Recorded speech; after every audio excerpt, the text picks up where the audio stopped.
What's up? Hi. This is pilot episode 1 of Unwined. Unwined. Yeah. So we are dishing out some hot topics we're going to just chat about while drinking wine. So, Nurses, wine, and the stuff we care about. wine. Wine and other things. Okay, so what do we have here? It's a 2017 Malbec. I'm a big red. I don't know about you. Me too. Okay. Malbecs, I'm a fan of. I have no idea if I've had this one before, but it had good ratings, so we're going to try it out. We'll let you guys know what we think. Each episode on Unwind, we will not only talk through topics and things that are relevant to us, but talk through the wine and what we recommend, what we like, don't like. And we'll take suggestions from you all about what we should try each episode. Oh, I would love actually recommending some wine to us. Oh yeah? Do you have any favorites? Well, we both agree on our favorites, I think. Red. Well, and Scribe. Yeah, Madison and our friendship, I think, blossomed on a winery hill. Over a few classes, probably. Yeah, all right. Yeah. You want to open it? I don't know. Oh, whoa. I don't think I knew that came off that way. Learn something new every day. I always feel like I mess these up. My roommate has one of those Houdini things.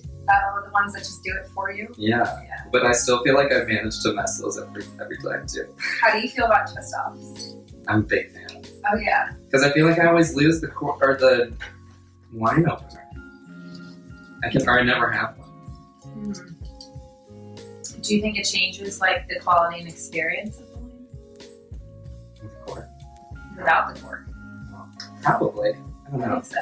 I'm not that fancy. I always feel like when we go to a restaurant and they're like, would you like to smell the Smell the cork. Yeah, it Oh. smells like red wine to me. Oh. Is this meant to be? This is what I mean. Childproof? I don't know. I always feel like I mess it up. Alright. So today we're talking... Oh yeah, we've been too focused on wine. Shocker. Thank you. I guess I should have poured you a taste first. Oh, Say, this looks like a taste to me.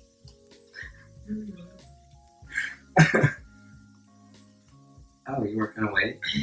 Cheers. I was supposed to taste it. Cheers. Cheers. Well, it's like if someone really wanted to maximize their income, there are lots of ways to do it. I think especially in California, I don't have a lot of knowledge outside of California and how that works. But like, for example, if you're willing to work night shift, or let's say for a certain period of time, if you're trying to like save money or earn a lot of money for like a vacation or whatever it is, like working night shift, you can make 14% more, which like when you consider how much nurses make in California, 14% is a lot. It's a huge amount. Yeah.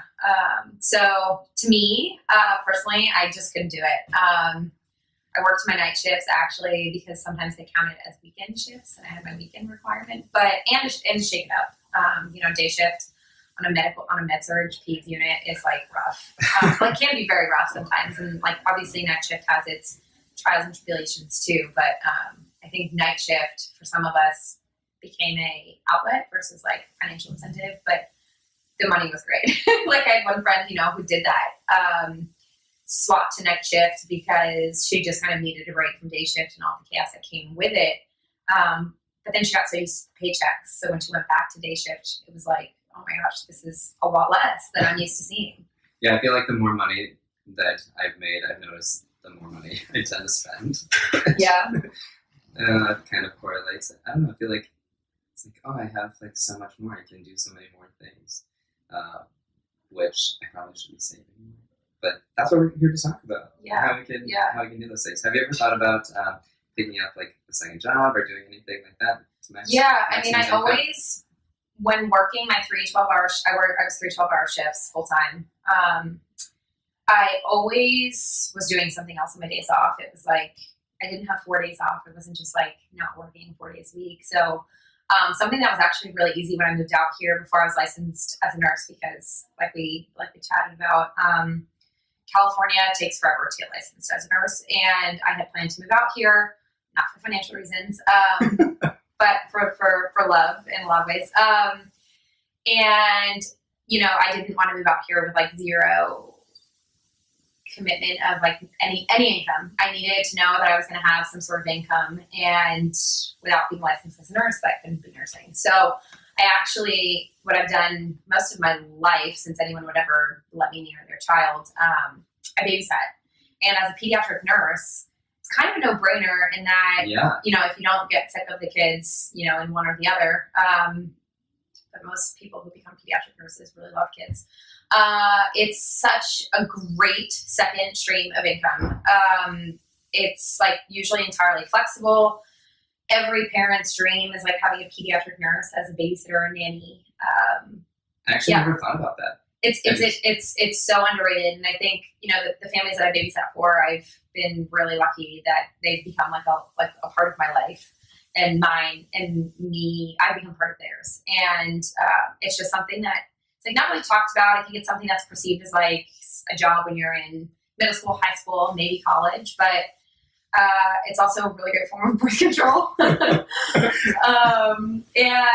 I just think I tell my friends, I'm like, it's great money. It's really flexible. You can do it when you want, and it's really rewarding in a way that's not, you don't get, especially, gosh, as a pediatric nurse, like when you're so used to being around sick kids, to be around healthy kids is really refreshing, and I think just gives you a different perspective than being in the hospital does. And I got to travel the world with families that I babysat for. So we went, I've been to London, I've been to Florida, Vermont, Australia, like the Caribbean on vacation with these families, and it's so underrated. So I'd highly recommend looking at babysitting or nannying.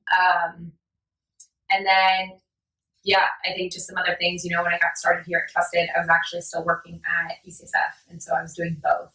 And I think when a lot of people think about getting a second job, it's intimidating because it's like, how do I coordinate the schedules? Do I have any time off then? And I think the key is to find something that you're actually truly interested in. And definitely like a healthy like work. Balance. So I think that's the biggest difference is like, sure, one way to maximize income is to pick up extra shifts, work overtime, but that's how you burn yourself out really quickly. Like anyone who's picked up a couple extra shifts during short staff periods learns that really fast. And the last thing you want is to pick up extra shifts and then really not want to go. The shifts are scheduled to work where you really don't have a choice. Like those are your scheduled shifts, you have to go. So I think that's a really quick way to burn out, and I actually wouldn't suggest that whatsoever. But I think if nursing is really where you want to spend a lot of your time, like getting a per diem job, getting a part-time job, but maybe at a different hospital or in a different care setting, different specialty potentially, so that you're really rounding out your experience, but also not burning yourself out and you're feeling kind of challenged. Like there's that balance. Yeah, I would actually say the same. I feel like it's actually pretty hard to get a per diem job, especially like in San Francisco. But if you're why do you think that is? Because I feel like it's so sought after. I feel like everyone wants to do that because the hospital doesn't have to pay for those extra benefits of like health insurance or things like that.